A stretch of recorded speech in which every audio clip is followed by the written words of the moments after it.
There's been a lot said recently about second chances. If only you could look into someone's heart and know if they're worth trusting.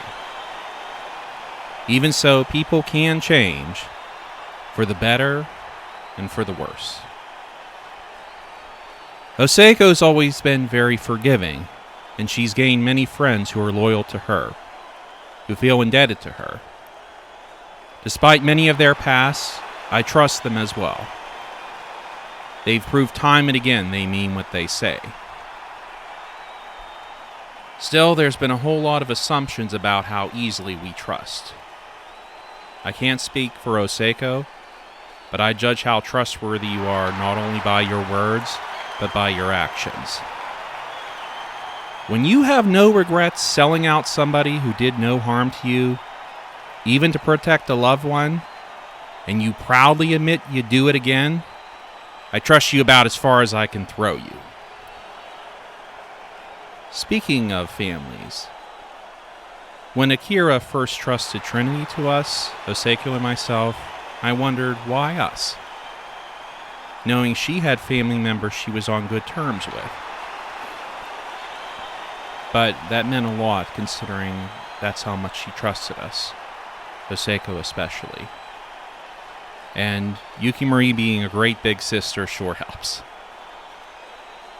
But I stopped wondering once the collective started making moves. There was a time for a second chance, Mr. Y.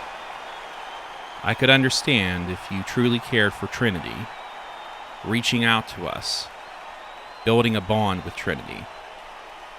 Not only if you failed to do that, but you seem to be only interested in using Trinity. I don't care what you could provide her. I won't let Trinity's life be upended again, be pulled away from Yuki, and used for whatever purposes you have in mind. All of us are in agreement with this. Leave us alone, and we'll leave you alone. Saichi was just following orders, so I'll forgive him for last time. Next time, I'll treat anyone in the collective as any father would when you threaten his family. The same goes for hatred. I found myself at first with sympathy for Jackson for what happened to his family, and even for Lupe with what his family had done to him. However, my heart is hardened as far as that goes now, knowing not only who they've thrown their lot in, but also what they'd do to get it. That they'd destroy so many lives for their own second chances means they deserve nothing. Recently, I got hung up a bit on my failure in winning a title in VWU. In the moment, I think I was far too worried about that and not enough on what's truly important. So many talents in VW never have had a championship, and many of them gave up prime years of their lives and have nothing to show for it.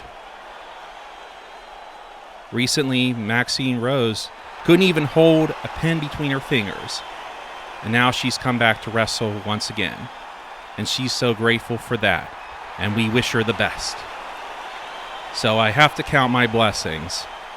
I have my health, my family, and people who trust and rely on me. Does this mean I don't want gold?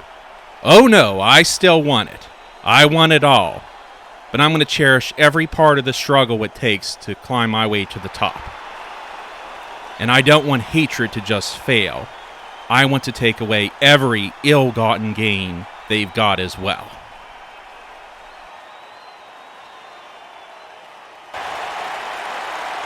Ladies and gentlemen, welcome to DCA Takedown. This is episode 196. D-Wall with you on commentary once again for another exciting episode. Thank you for joining. If you are new here, welcome. We hope you enjoy the show. Please leave a like on the video if you enjoy this content. Subscribe if you're not subscribed, and hit the bell for all notifications so you know when new episodes drop. Like this one, for instance, where tonight in our main event, the man you just saw, Michael Connelly, is going to be going one-on-one with a man who, let's be honest, He's been wanting opportunities lately, and he's going to get it. Dante Styles back in action tonight against Michael Connelly. That is our main event tonight. But right now we are getting into some singles action as Alexander Washington makes his way down to the ring. And again, if you're new here and you're wondering why he's not coming out to any music, it is because since he's come back to DCA, he has made it perfectly clear that he does not want music until he has, quote, earned his spot back. Now, I don't know what that means exactly. I'm pretty sure that's kind of a pride thing, maybe a respect thing. Because let's be honest, if you followed Alexander Washington's history, you know that this man wasn't really the most liked guy in the locker room. Never has been. So when he came back and he was wanting a match, he was wanting matches. He was really wanting to prove that he belonged, prove that he was being genuine about changing his ways. And so far he's done that, but it's going to be a tough road here against Marcus King, a man who has been on a mission.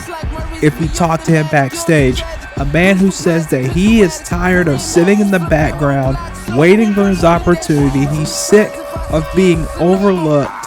He wants to be back in a championship picture, more specifically a world championship picture. And his road to that starts tonight. And if he can beat a former Celestial champion in Alexander Washington, that will take him on a real path towards that. But it's going to be interesting to see these two collide here in this matchup tonight here on Takedown. Again, thank you guys for joining us. Thank you for supporting DCA. It has been a very successful few weeks in terms of support, in terms of likes on videos and everything. And I keep saying it, I'm going to keep stressing it. This company, this show, this hobby would not be what it is right now without all of you supporting and giving the tough love when I need it, especially the last couple of months. It's been kind of a rebuilding process for me in terms of where my life is going and what I need to focus on more than other things. So thank you guys again, and you know who you are for everything. But enough of the sentimental stuff. Let's get to the action as Marcus King and Alexander Washington one-on-one here. There's a nice impaler DDT, and Alexander rolling to the ropes. But he's not safe. There's a Yakuza kick. Takes him all the way to the floor. Now Marcus going up top. Something he's not really known to do. And you see why right there. He was smart enough to get off the top rope. And now Alexander trying to come back. Irish whip into the ropes. And went for a back elbow. But Marcus ran right past him. Alexander now. Snapmare. And a quick knee to the head. Let's not kid ourselves. Alexander Washington, like I said, he is a former Celestial champion. He was one of the most successful men in this company's history. He led a group known as The Change, if you remember that, way back when, with Dean Allen and Travis Brookside, that ran roughshod through Takedown in its early stages. And now a lot of people thought that was going to lead Alexander Washington to something much better, something much bigger, but it never really panned out.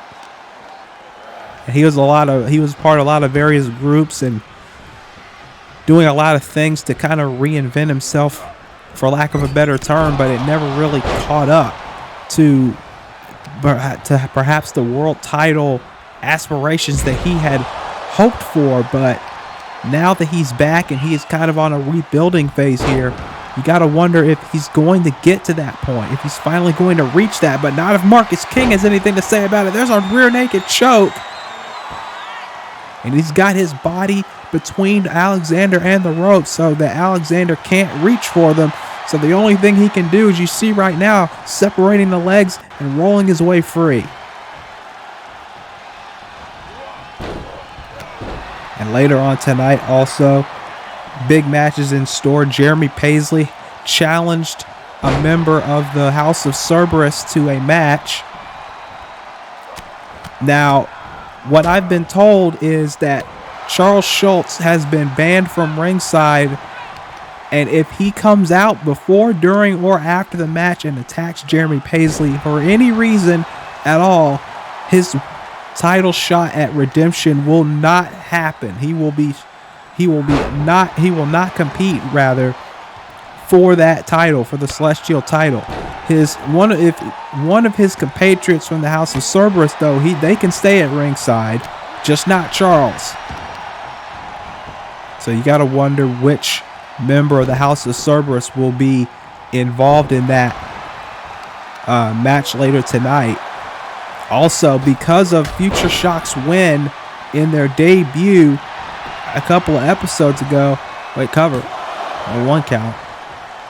Because of Futureshock's win a few weeks back in their debut on Takedown, they are tonight going to be taking on the DCA Tag Team Champions, the Real Wrestling Throwbacks, in what could honestly be described as a very important match for all intents and purposes, because if Futureshock wins this match, in their second match in DCA, if they win this match, they will obviously be next in line to challenge the Throwbacks for the tag team titles. And you know, everybody on both the men's and women's tag team side are trying to vie rather for a title opportunity, because there's no clear number one contender for either the DCA tag titles or the Wildcats tag titles right now. Everybody is trying to stake their claim, as Alexander, speaking of staking a claim, Alexander Washington going up to the top rope and delivers a neck breaker to the floor. Very nicely done by Alexander. Alexander Washington, a man who was in DCA from the very beginning, but Marcus King, he doesn't care how long you've been here. He doesn't care how much you've done. He's going to beat your ass anyway. That's exactly what he's doing to Alexander Washington. And then, of course, like I said, our main event tonight. Oh, look at this. Alexander, that craftiness coming into play right there. Sliding Marcus under the ropes, but then he gets a knee to the gut. Like I said, our main event tonight, Michael Connelly one-on-one with Dante Styles. I believe that's a first-time ever matchup. Correct me if I'm wrong, please. But I believe it is a first-time ever matchup. And it's going to be interesting to see what Michael's mindset is, because Michael obviously has been distracted by a lot of things lately in his personal life, as now big back elbow by Alexander right as Marcus got in the ring. But like I said, he's been consumed by a lot of things in his personal life. I think a lot of the main members of the principal have been distracted lately, and I know I got some, strange looks from them, from Michael and others, for mentioning that. I know Jeb mentioned that at the Wrestling Grand Prix premiere, but I've mentioned this to people backstage, and they agree with me that Michael, Osako, Melina, they have not been in the right frame of mind lately. Even Yuki Mori, to some degree, maybe a little bit more, has more of her head on her shoulders than the others, but there's been a lot of things going on, a lot of distractions, a lot of things happening that have taken their eye off the ball. For instance, Osako's had this dealing with hatred, trying to take them on, and then what Jeb referred to at Grand Prix about, in a minute, covered by Marcus off the springboard, only one count. What Jeb mentioned on the Wrestling Grand Prix about how, she wanted to be extreme and show that she could match things with Trixie, and that's all fine and good. But at the same time, obviously she's taking on a lot more than she's willing to admit. I mean, she's leading a group against hatred. She's got Mr. Yukimura stuff going on with Trinity and Akira and everything.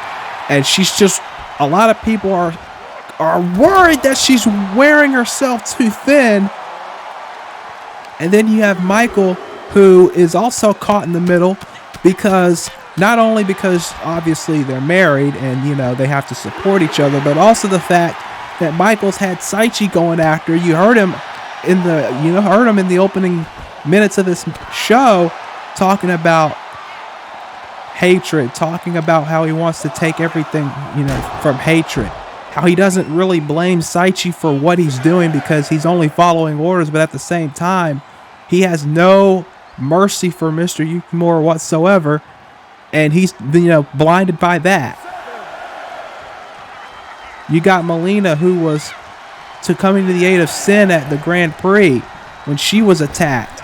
So the principal really, and Jeb said this too, everything that's happening around them is only helping the collective's goal. They want the principal out of the way, not necessarily like killing them or anything like, you know, past people have tried to do and all that, trying to, you know, destroy them completely, but they just want them out of the way, distracted, taken off their game just long enough to achieve whatever their ultimate goal is that a lot of people believe to be about Trinity, Akira's adopted daughter, obviously. As Marcus is busted Alexander open, there's a 2 count. So you got to think Michael might be too distracted tonight to focus on Dante Styles, and that would lead Dante to a huge win, in my opinion. And now look at this. Alexander drops him on the drops the back of his neck onto his knee, excuse me. As now Alexander with a plunge to the floor. And Alexander never used to do a lot of dives and things like that, but at the same time, it's I'm impressed. I've been impressed, obviously, with Alexander since he came back. He has really shown me that he wants this, but at the same time, there's still a lot of people that think that he is, you know, just the same old Alexander. Still cocky, still arrogant, doesn't care about anybody but himself. But he's fighting like his life depends on it. I'll give him that. As now Marcus and Alexander fighting on the outside of the ring. They're going to have to get back in the ring before the 10 count here. Counts up to 7. Oh, look at this. Alexander with a running Liger bomb on the floor. And Alexander running in the ring and running back out. I don't think he wants to win that way. He wants to prove definitively that he can beat Marcus King. He doesn't want any asterisks by his name. He wants to beat Marcus. And now Marcus, right hand. Irish whip off the ropes, and oh, never mind. He wasn't even off the ropes. He just bulldozed him all the way to the other side. And now sending him head first into the LED post. And that's not going to feel good. And oh, he tried to do it again. Alexander stopped himself. And now Marcus with those famous jabs and right hands. And now sending him again into that LED post. And Alexander is clearly rocked right now. And now Marcus finally gets him inside the ring. Marcus is now just turning it up to another level here. Ah, like I said, King's Lariat. And I think he's about to put Alexander away. He's done playing games. There's the Black Fist. Black Fist by Marcus King. Alexander doesn't know where he is right now. It's over. I told you, Marcus King is focused. Marcus King wants to be back in a title picture, and this win right here may just be moving him one step closer towards that goal.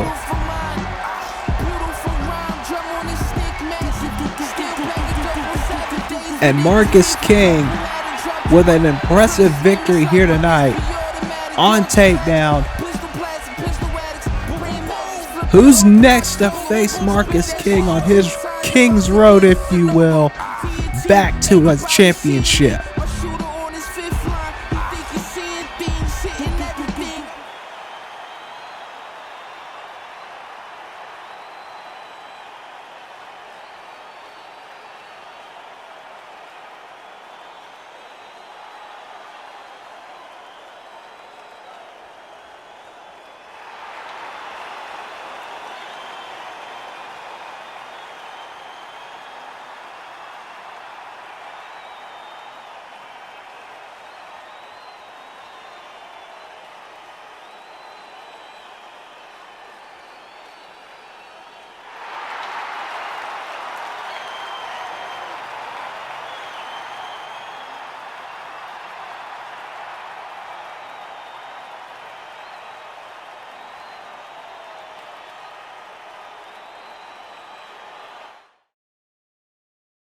We cannot change the past, but we can start today to make a better tomorrow.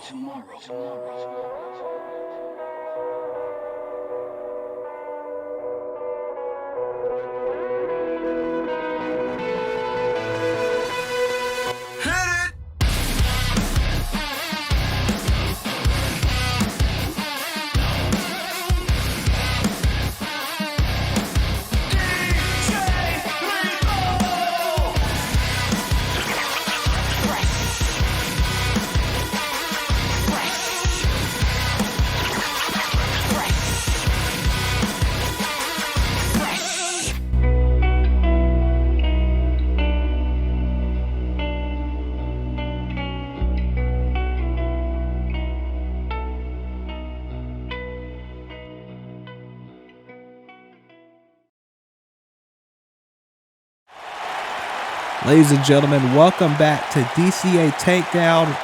What an opening contest we saw there between Alexander Washington and Marcus King. Like I said, Marcus King, I think, is moving closer and closer to a potential shot at a championship. And you got to wonder, any more wins like that, and he'll probably get there. But speaking of championship opportunities, there's the two members of the House of Cerberus. Scott Sanchez is going to be the one. As you see, he's the one on the left. Louis Scarlett is on the right. He's not in action, but these two men were the ones that helped Charles Schultz assault Jeremy Paisley at freefall. And these two men make up the House of Cerberus with Charles Schultz. And at Redemption, Charles will learn. See, I get flustered sometimes on these commentators. You know what I'm saying? Anyway, enough about me not being able to speak very well. At Redemption, Charles Schultz will look to become a two-time Celestial Champion when he takes on this man, the current Celestial Champion, Jeremy "Killer" Paisley. And Jeremy has been an excellent Celestial Champion, but he has found himself in the crosshairs of Charles and his path of destruction. And let's be honest here, Charles has been wanting that Celestial Championship back for a long, long time. We remember the last time he held that title, that Celestial title. He didn't hold it very long. And he wants it back. He wants that Celestial Championship back in the worst way, and he'll do anything it takes to get it off of Jeremy's shoulder. But he's got to go through Jeremy to get there, and let's be honest, that's not an easy thing to do, because Jeremy Paisley has been on a path of destruction of his own, but in a good way. He has been a fighting Celestial Champion. And I got the names wrong. I apologize. Scott Sanchez is the one in the ring. Luis Scarlett is the one on the outside. So that's my mistake. Nonetheless, Scott Sanchez, this is his debut match, and Paisley is taking it to him like I figured he would, because these two men, like I said, they were the ones that distracted Jeremy Paisley long enough for Charles Schultz to come in, hit the Shadows Fall on Paisley after he defended the title at Free Fall against Calvin Richardson. And now Charles has found himself in a match with Paisley, because it was Paisley who requested that match. It was Paisley who wanted to get revenge on Charles. But here's the thing. Look at this. Big German suplex. Here's the thing, though. Did Charles lull Paisley into a false sense of security? Now, I'm not saying that Paisley's dumb, because obviously he's not. He knows what he's doing. He's a smart man. Did Charles lull Jeremy, kind of goad him into putting the belt on the line, or was this Paisley's plan to take Charles and really teach him a lesson? Put up something that Charles wants the most. Cover. Put up something Charles wants the most, and then rip it away from him. Just to show exactly what Charles has been doing to everybody else in BW lately. As now, look at this. And a neck breaker. I don't think Sanchez has had much offense at all in this match. And I think that's, again, it's not surprising to me, because Paisley has wanted revenge on this group for the entirety of this. So, and now look at this. Sanchez finally getting some offense after Paisley just blitzed him. I think it's a matter. Oh my God! Dropped him on the apron, and he busted Paisley open already.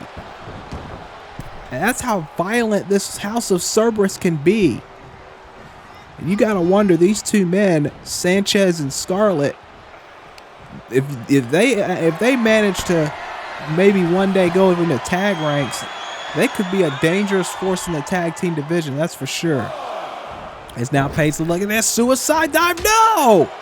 Sanchez with a right hand. And now off the ropes. Got caught. Bossman slam. And Paisley cannot afford any injuries heading into redemption, because Charles will take advantage of any and all of them. 1, 2, no. And Sanchez can't believe it, but he's got to stay focused or he's going to lose this thing. And now going after the leg.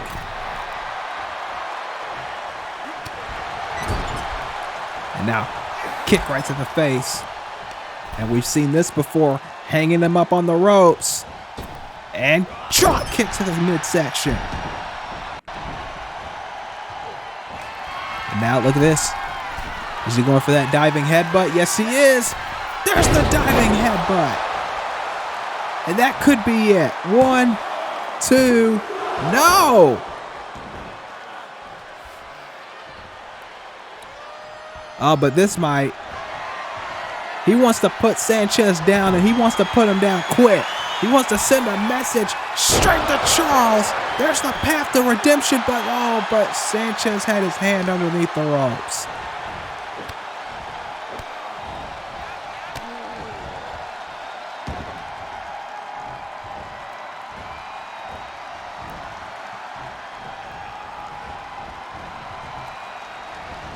And now knees started back.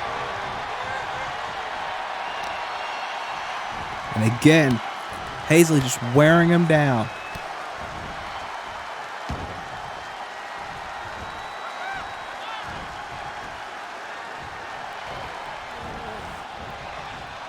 And all that Luis can do on the outside is just look on because he can't get involved. He doesn't want to risk a disqualification for his buddy, but at the same time, I'm pretty sure there'd be consequences far beyond that if he did get involved and had an opportunity to ruin, perhaps, the Celestial title match at Redemption. And now, look for something there in the corner. Look at this. He got caught. Big kick to the face. And Sanchez now, look at the springboard. Another DDT. And then big side suplex. Cover. Only a 1 count.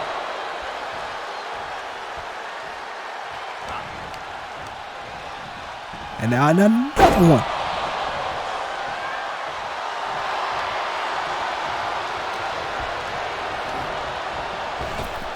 And now another Boxman slam.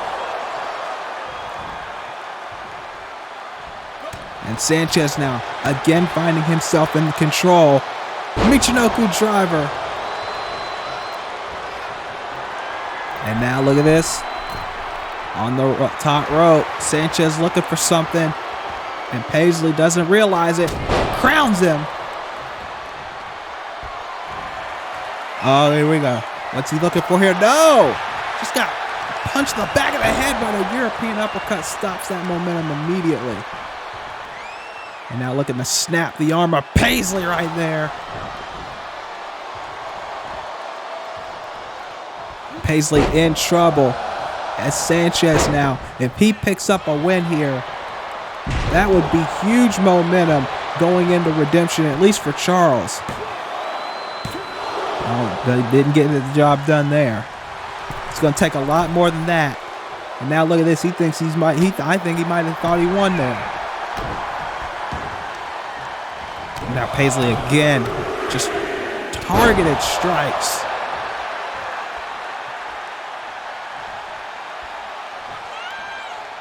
And now, big insecurity takes Sanchez off the apron, but he's right back up. That's how dangerous this group has been and how dangerous they could be. Oh, what's this? Jesus! Kind of like an island driver on the floor. It's more like a gut buster, I believe. But Paisley still fighting through it and trying to get in the ring.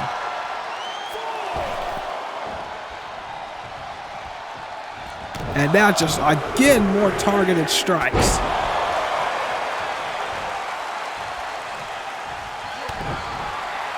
And now here we go. He's got him up.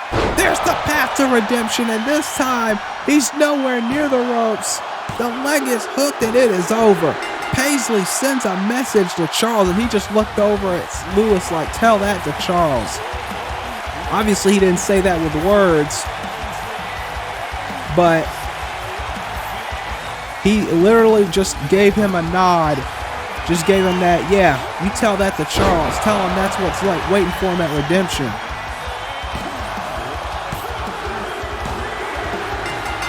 And Jeremy Paisley, again, he's sending that clear-cut message. At Redemption, he will be ready for Charles. And he will be ready to defend that Celestial Championship by any means necessary.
Like I said, Marcus King coming for everything, he says. He's coming for a belt. He wants a championship. He wants a championship, and he's going to fight anything. And he's willing to fight anybody for it. That's for sure.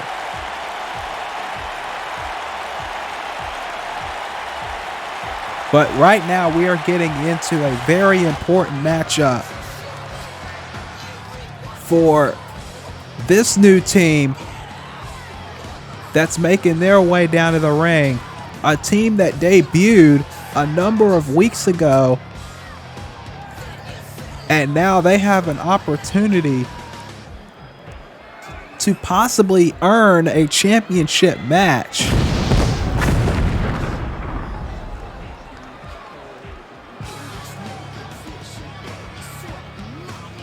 Futureshock, Brent Starr on the left, Alex Shakwe on the right. And these two picked up a very impressive victory, but now they are one step closer to getting an opportunity at the tag team titles if they can beat the champions here tonight. And wouldn't that send a statement to everybody in the locker room?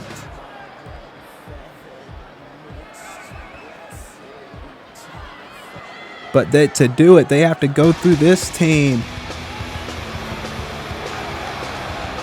A team that shocked everyone.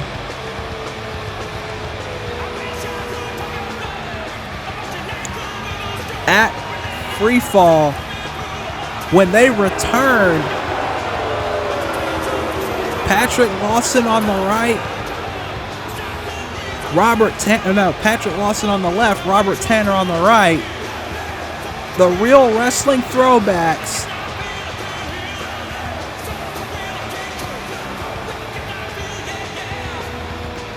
who shocked everyone at Freefall when they made their return. No one expected it. But Space Ghost obviously had to make a judgment call because the new scene, who were supposed to be in the title match, couldn't make it. We still don't know why they couldn't. But people are suspecting that the Real Wrestling Throwbacks were the ones that not only attacked the new scene, but also attacked the Future War Cult on the way to their title match at Proving Ground. And a lot of people think that maybe if the Future War Cult couldn't make it at Proving Ground, it was going to be the same result. Whether it was Proving Ground or Freefall, that was the Real Wrestling Throwbacks plan. But nonetheless, they aren't even coming out with the belts tonight because they figured the belts aren't on the line. They don't have anything to prove to this new team. So they're not going to put the belts. They're not going to entertain the idea of them even thinking they have a shot. But I wouldn't count out Futureshock just yet. As Brent Starr starting it off with... look at this. Jesus! Already with a Blue Thunder Bomb.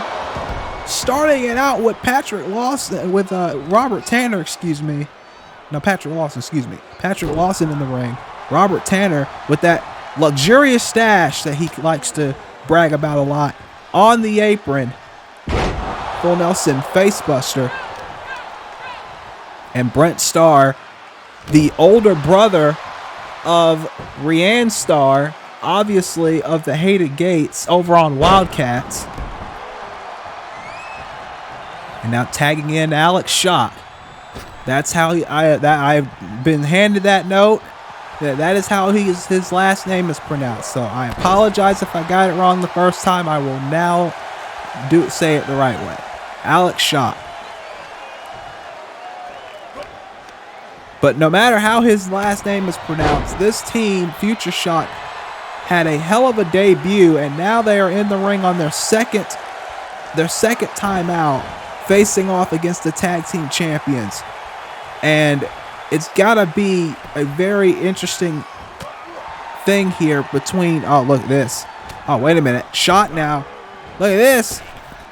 Powerbomb on the floor to Robert Tanner. And now look at this. He caught him with the crossface. Patrick Lawson ran right into it. And Shock on the outside with the crossface now. For those of you that are new to DCA and you're wondering why there's no countouts on the outside of the ring right now, it's because there were so many times in the recent seasons where tag team matches just ended in count out after count out after count out. So at some point, me and the board just had to say enough with them. So now in every tag team match, whether it's a 2-on-2, 3-on-3, 4-on-4, whatever, there are no count outs. Disqualifications are still in effect, however.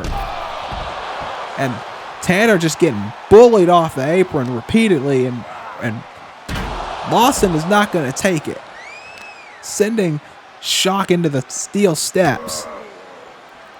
Of course, like I said before, everybody is gunning for the Real Wrestling Throwbacks. Everybody's gunning for a tag team title opportunity. But there are no clear challengers right now. I mean, you got the Blade Runners, the former champions. You got this team Futureshock right here. You got Divine Greatness. You know the New Scene and the Future War Cult are going to want another opportunity, especially the New Scene. Whether you love them or hate them, they got screwed, for lack of a better term. They got screwed when they were assaulted and taken out of that match at Freefall. Atlas Jones and Malik Brown, once they get done with their own personal things, they might want a rematch, or at least to earn a rematch, because there's no automatic rematches anymore in DCA. But Malik has got Wicked Eric at Redemption to worry about. And that's a first time ever match between those two after some heated back and forth between those two.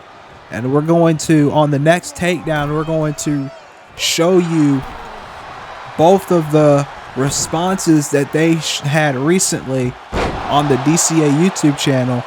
If you haven't seen those, we're going to be playing them in their entirety on the next takedown so you can fully grasp the levity of this match coming up at Redemption, excuse me. It's Robert Tanner getting thrown around, but Tanner's usually the one that throws people around. As you see right there, he just tossed Shock to the floor, and now he's going after Brent. Robert Tanner is not to be messed with, and there's an example of why. And now running over to Shock. Kick. What is this? Oh my goodness, what a German suplex by Robert Tanner. I think a lot of people who don't know who the Real Wrestling Throwbacks are, a lot of people don't know from the early days of DCA what these two men are capable of, but they are showing it right here. But Shock with a Uranagi on the floor.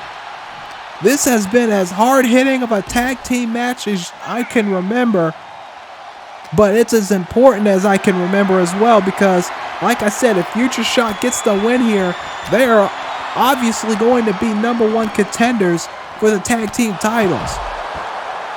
But the Real Wrestling Throwbacks, this is their first match since winning the titles, and you know they don't want to go down to a new team like Futureshock. They want to prove that they are the standard of the tag team division here in DCA. And also, wait a minute. What is this? Look at this. Wow! He didn't hook the pin, though, because he knew. Brent Stark got the tag. Blind tag, I think it was. Because Tanner has no clue where he is right now. Look at that. Wow, what a knee. Knee right to the face. And Brent Starr just as cocky as just as cocky as his sister, obviously. And now Robert Tanner's tagged in. What an elbow! And Tanner's like, yeah, that was me. And he got caught with a knee to the head. These two teams, I'm telling you what, if the titles were on the line, I wouldn't mind it because this has been great so far between these two. It's now, oh, look at this. Robert Tanner played a little dirty right there. Or excuse me, Patrick Lawson playing a little dirty. And the Real Wrestling Throwbacks, they are not afraid to play dirty if they feel the need to. And now, oh, he was going to tag in Alex Shock, but Patrick Lawson was having none of it, but Shock's not having any of it. Now they're playing a little dirty. Now, Snake Eyes in the corner. And Tanner on the outside of the ring. Lawson in trouble inside the ring. On the apron to be more specific. And now he goes out to the floor. And now the Real Wrestling Throwbacks in a little bit of trouble right now. It's now, oh, wait a minute. What is this? Fireman's carry. It is a flapjack on the outside.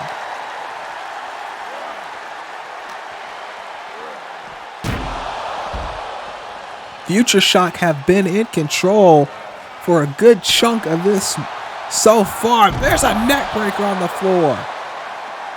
And I'm telling you, if the Throwbacks don't get their act together right now, we could see a massive upset here on Takedown. As now, look at this, Lawson in trouble. Tiger suplex. Brent Starr obviously wanting to show his chops as well.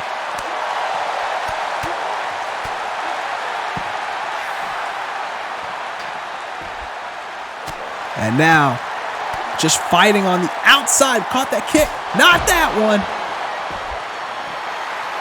And these fans are firmly in the corner of Futureshock right now. I think that Futureshock have earned the respect of the fans, which means a lot here in DCA because the DCA fan base is one of the most passionate in the business, and I know I've been here 10.5 years, obviously, because I make the damn place. Anyway, off the steel barricade goes Brent's face, and that is exactly what Lawson needed to get back in this match.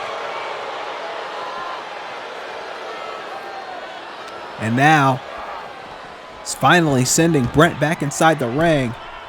Lawson needed something to get back in, but right when I say that, Brent Starr just bull rushes him and finally tags in Alex Shock.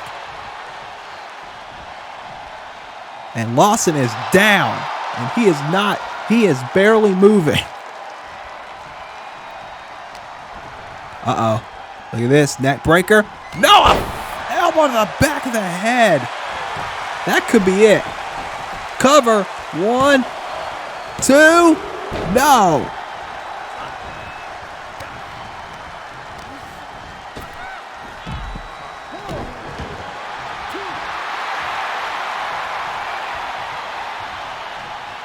And now, Shock on the top rope, as now big lariat off the top rope.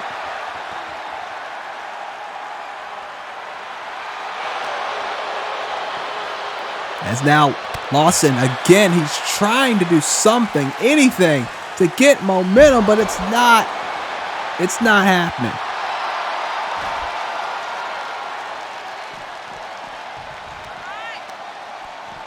And now he's going after Robert Tanner. Futureshock have been dominating the Throwbacks, even though it's more, I'd say 60-40 Futureshock right now, because they have been. It's smart. It's a smart strategy. I'll give it that, because they have been bull rushing the Throwbacks. But at the same time, the Throwbacks, every time you think they're down, they come right back just like that. And now, oh, wait a minute. Look at this. Abdominal stretch.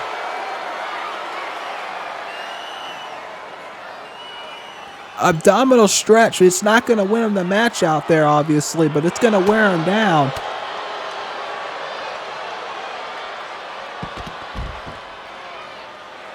It's now big drop kick, but it doesn't send Lawson. Lawson wants more. Lawson wants more, and I think he's going to get it. Jesus Christ. And now Tanner running his mouth a little bit, and Alex getting back inside the ring, and now he's going to go face-to-face with Tanner, and Tanner gets taken off the apron. I'm telling you, Futureshock might just be the future of the tag team division at this point. And Brent now playing a little head game with Lawson. Went for something. And Lawson with a lariat countering. And now finally, after a long bit of Futureshock being in the driver's seat, it seems like now the Throwbacks are looking to slow this down once again. And that's exactly what they needed. Knee to the head.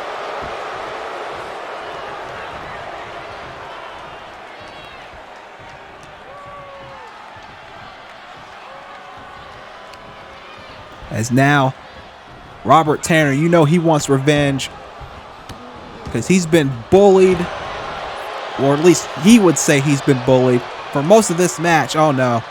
Ripcord knee by Tanner. And now Lawson tagged back in. Frequent tags by the Throwbacks. This is what they're known for. Oh, never mind. He got a roaring elbow out of nowhere. But Tanner right in the way to break that pin up before there's even a count made. And now Tanner throwing Shock out of the ring. And now Brent going after Tanner. Tanner gets stun gunned on the top rope. Brent now distracted. And Patrick Lawson drops him with the Grand Bell. And that's it. Just like that, the Throwbacks using that intelligence that got them the tag team titles, sacrificing themselves to get a quick win. Look at this. Brent had no clue, and he tried to capitalize, but by the time it was, Lawson was recovered. There's the Grand Bell. And the Throwbacks beat Futureshock, but this thing, you gotta believe, is far from over, because the Throwbacks know they got tested tonight. They were tested here tonight. And look at this, mocking Suplex Mountain, I guess.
Ladies and gentlemen, welcome to the biggest mega event in Call Wrestling. This is Call All-Stars 16.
Ladies and gentlemen, we are back.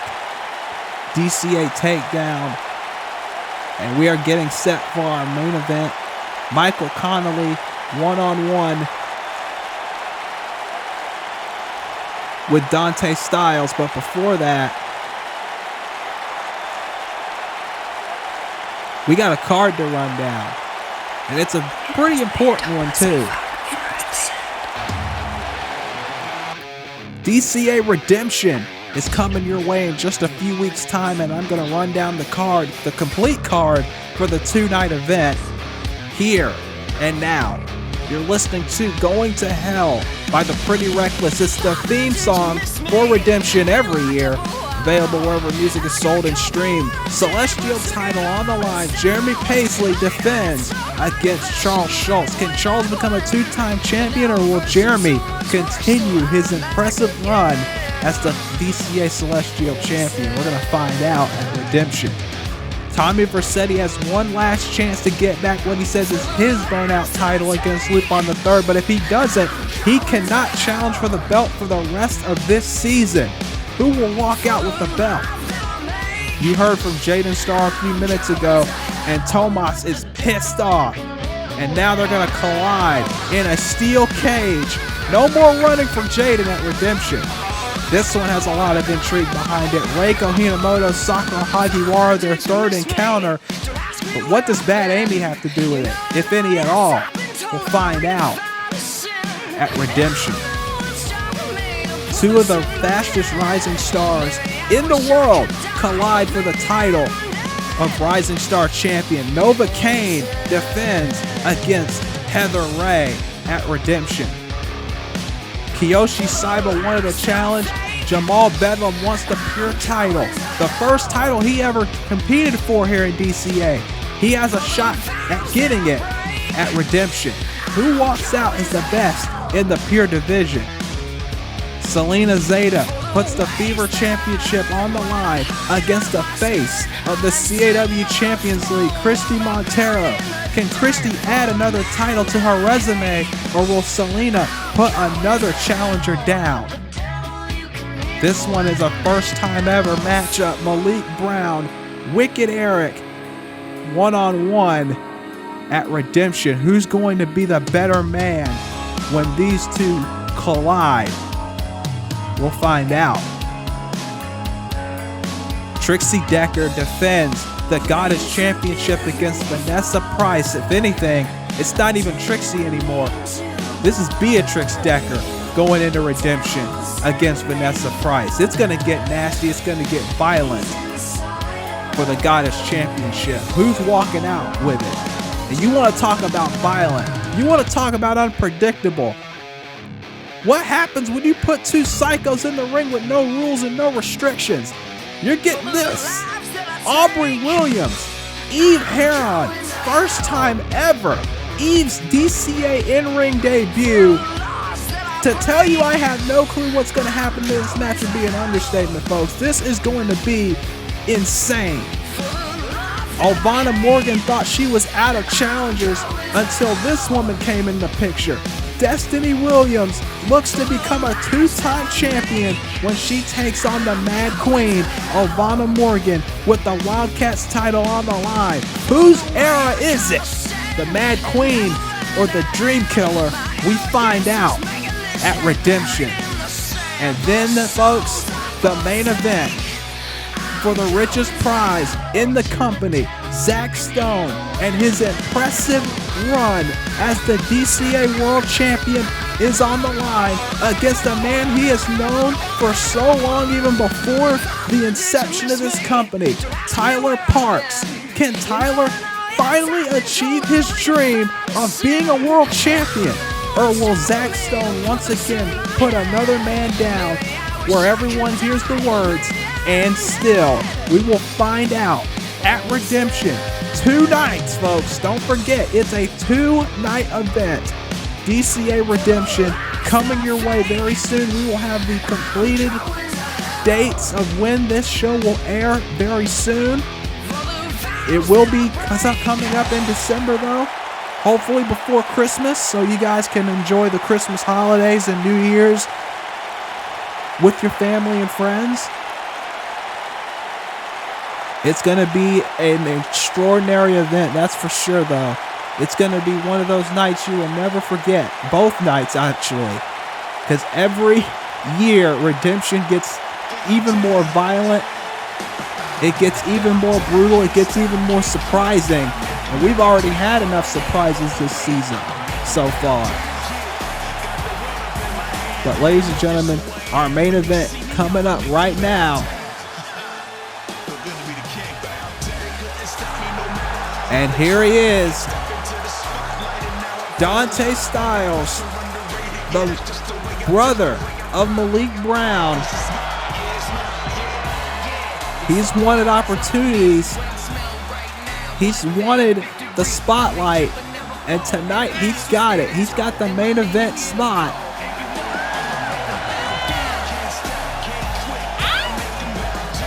As he's taken on a man who also has made it clear that he wants a championship, that he wants to finally win a title in DCA and in VW in general, in Michael Connelly.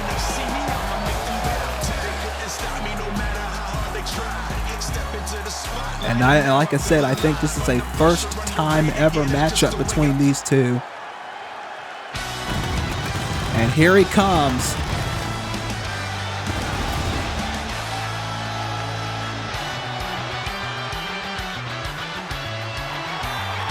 Michael Connelly making his way out to the ring. Michael has made it clear to everybody that'll listen. He said it earlier tonight.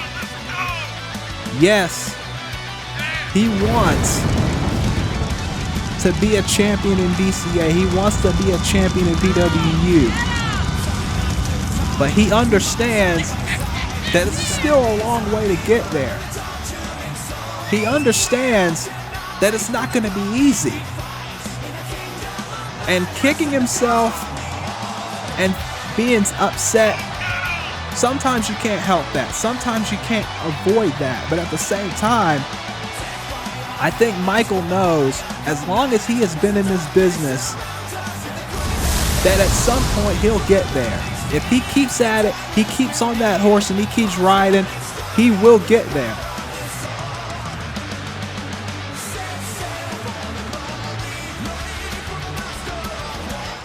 But here we go. Dante Styles and Michael Connelly. This is our main event of DCA Takedown 196. Dante Styles, Michael Connelly, one-on-one. And this is going to be very interesting to see how these two men mash up, especially, like I said, because this is, I think, their first ever meeting between, at least in DCA. They might have met elsewhere. I'm not sure. Oh, man. Michael getting the early advantage there. Only a 1 count.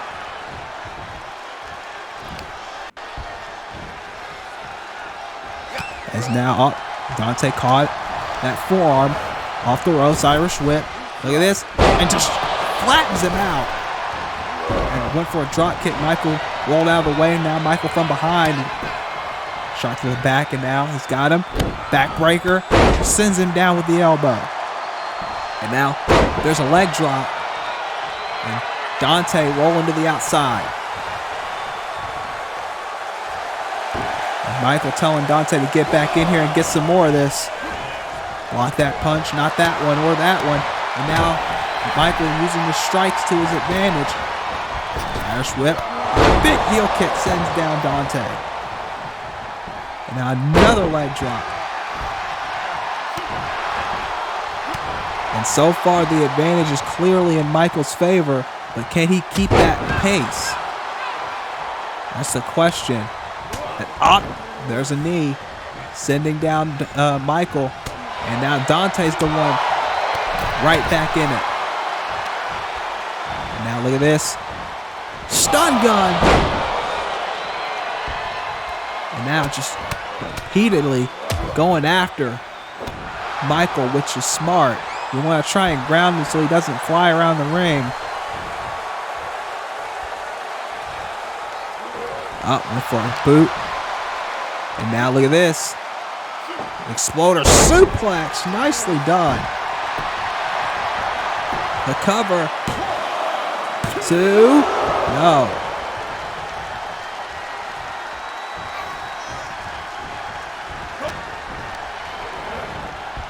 It's now up for a heel kick. And got dropped with a lariat from Dante. And another one. And now look at this, float over into a DDT. Off the ropes, Dante going for another one. He hits another one.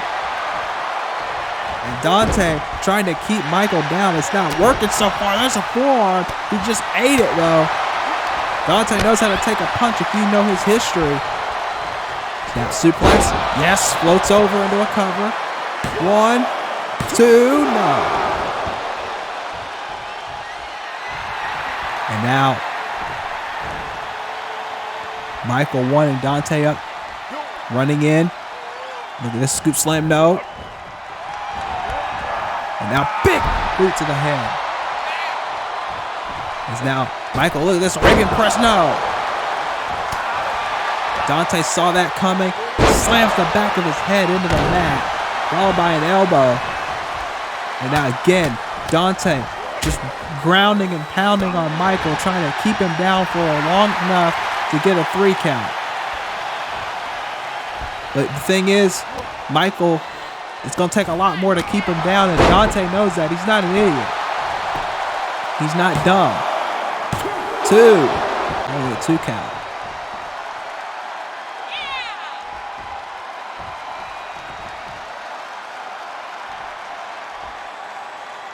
And now, off the ropes, into the apron.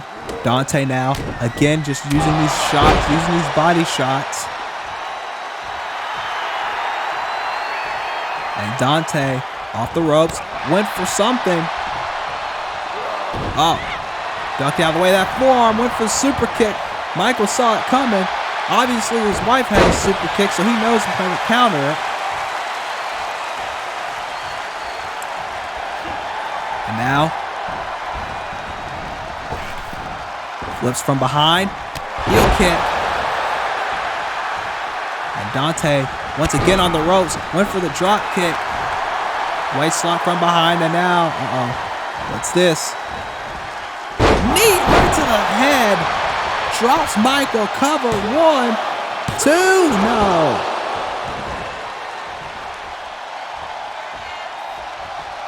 And Michael, I believe, might have been split open by that knee to the head. But Michael's not letting that stop him. Neck breaker on the middle rope. Now Michael, look at this. Springboard frog splash to the spine right as Dante was trying to get out of the way.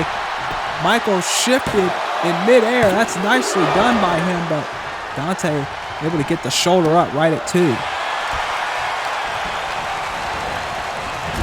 Is now, nope. Kick to the midsection. Oh, Michael went for a wild kick, and it did not hit at all. And now look at this. Modified camel clutch. Just like he's ripping at his side of the face or something right there. But nonetheless, it is a painful maneuver, and Michael is near the center of the ring, nowhere near a rope, so he has to slide his way free. For now, at least, it seems like Michael is focusing solely on the match at hand and not the other things in his life that's going on. There's a splash, cover, 2, only a 2 count. And it seems like Michael has not had distractions affect him in this match, which I said before, he can't focus on everything else going on in his life right now because that's going to deter him from his ultimate goal of wanting a title opportunity. or even winning a title. Michael off the ropes. Oh, kick right to the face. Dante now, look at this. Into a cover. Rolling him up. 2. No. Michael shifting into a pin of his own. Only a 1 count, though. And Dante rolling to the floor.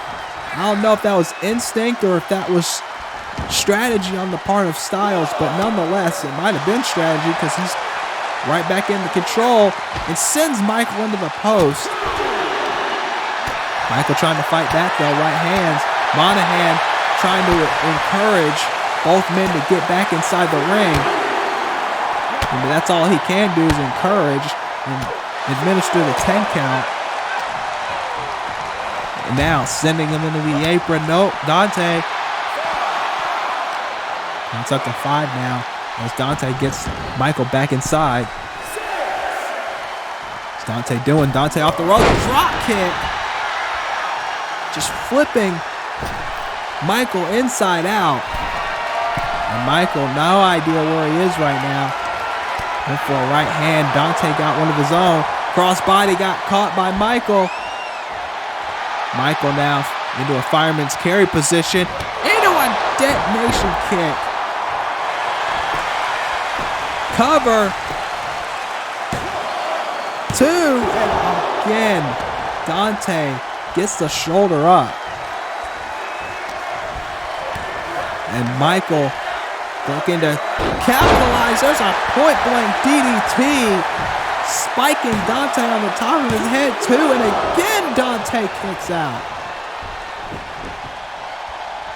This has been a great main event, folks. And I'm getting some, oh man, super kick. I'm getting some news from Space Ghost's office. Big elbow drop by Dante. 2, no. I'm getting some news from the office of Space Ghost that that on the next edition of Takedown, you're going to want to hear this. This is some huge news. Both Zach Stone and Tyler Parks will be in the building for Takedown on the next episode to get their last remarks to each other before the big show. Redemption.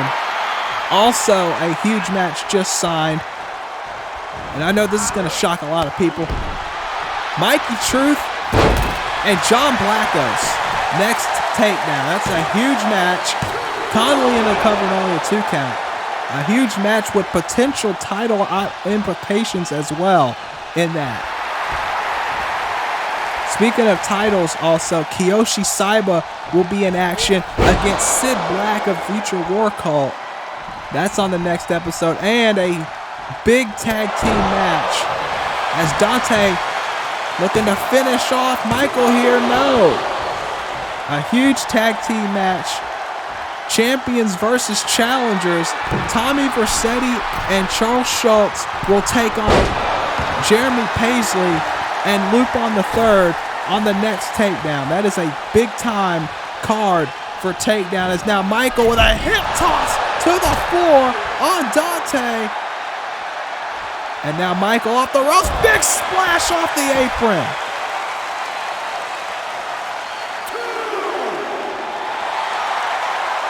That is on the next edition of Takedown. Big stuff going down. So you guys might want to keep tuning in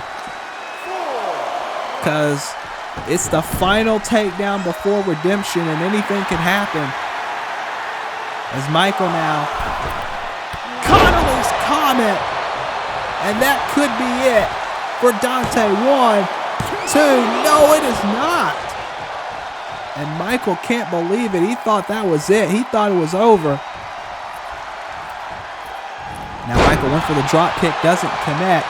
Dante with a pump kick that sends Michael to the ground. Michael still doesn't know where he is. Cross body by Dante. Legs are hooked. No. That's a 2.5 right there. Dante was close. Oh, went for that pump kick again. Michael. Now Michael Got him in a roll-up with his legs, too. No. Dante able to power out. Oh, and now look at this. Crucifix now.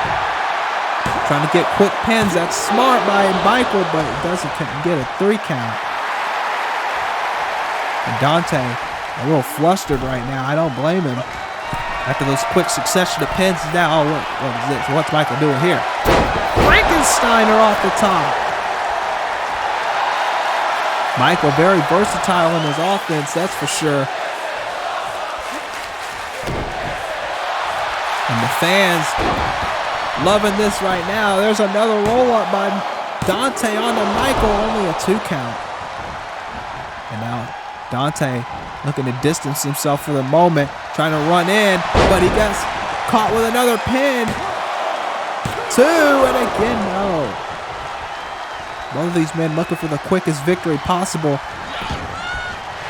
He's now running in. Oh, went for the heel kick. Dante ducked out of the way, went for the forearm, got one of his own. Real kick blocked, knee blocked, and now condition red. Condition red, but Dante had his hand under the ropes. And that may have been the only thing that saved him right there. Oh, went for that pump kick again. Forearm by Dante, sending Michael into the ropes. Irish whip. Dante, big drop kick. And now, Michael staggered in the corner. Dante looking to capitalize. Big splash. Sends Michael to the center. And now look at this. Dante went for the crossbody. And Michael got out of the way just in time. And there's another condition red. Dante had no clue that Michael was getting up. That's it. That's it. What a win from Michael. But Dante took a risk and it did not pay off. Watch this. There's the splash, and look at this. He was going for broke here, completely had his back turned, didn't know Michael was getting up, hit nothing but the mat, and then condition red for a second time, and this time he was not near the ropes. He was out of it, and Michael Connelly with a big win and getting himself back on track here on Takedown. And you gotta think, perhaps after redemption, this man Michael Connelly will finally be on his way towards a potential title opportunity. Michael Connelly with a victory here. Wait a minute. Somebody's coming through the crowd, I think I see somebody coming through the crowd. Can we get a camera down there? Can we get a camera down there, please? Wait a minute! That's Saichi! That's Saichi! Mr. Yukimura's right hand, if you will. Right hand man. I don't think he took too kindly to what Michael said about him earlier tonight, bending a chair over the back of Michael Connelly. We know Michael, I didn't mention this during the Dante match, but Michael just got cleared recently to compete after some nagging injuries. But I think Saichi wants to put Michael on the shelf, and I think if I'm right, this has to be at the order of Mr. Yukimura, trying to take out the principal one by one, and half of it isn't even his idea of distractions. It's hatred. It's everything else in their lives. And the collective, like Jeb said at Wrestling Grand Prix, the collective are in a sense benefiting from all this. And Saichi's just bent 2 chairs over the back and the legs of Michael Connelly, and now he's got a 3rd chair, and he's bending that over his legs now. He is trying to cripple this man. And none of the other principal members are in the building tonight. He has bent 3 chairs over Michael, and he's still not done. He's got a kendo stick now. And Saichi just stalking Michael. Oh my goodness. This is the kind of brutality that Mr. Yukimura has placed on his team, if you will. They took out Gene, they took out Melina, they took out Faith, they took out Taya, and now they're taking out Michael. They are not stopping until the principal are completely out of the picture. And if they won't get distracted enough by hatred and everything else, I guess this is the next best solution. And Saichi just following orders like Michael said, and I think that pissed him off. That, I guess in Saichi's mind, he says that he probably believes that Michael just thinks he's an errand boy, that he's just a lackey. And look at Michael bleeding. Oh my God! That cut opened up even worse on the head of Michael. And Saichi, Michael doesn't even know where he is right now. Oh my God! Like I said, Oseiko's not here. None of the principal are here to help Michael. He's all alone tonight. This is absolutely ridiculous. The fact that this man Saichi has had such a personal vendetta against Michael. And remember, Michael slammed Saichi's head into a car with a car door in between at Freefall. We haven't seen the man since until now. And you know he hasn't forgotten that either. Oh no. Oh no. There's a GTS! There's gotta be a reference to another man who drinks Pepsi, but nonetheless, he's probably never gonna show his face here, and I damn sure wouldn't want him here because somebody get pissed off about that. You know who I'm talking about. But nonetheless, Saichi is destroying Michael right now.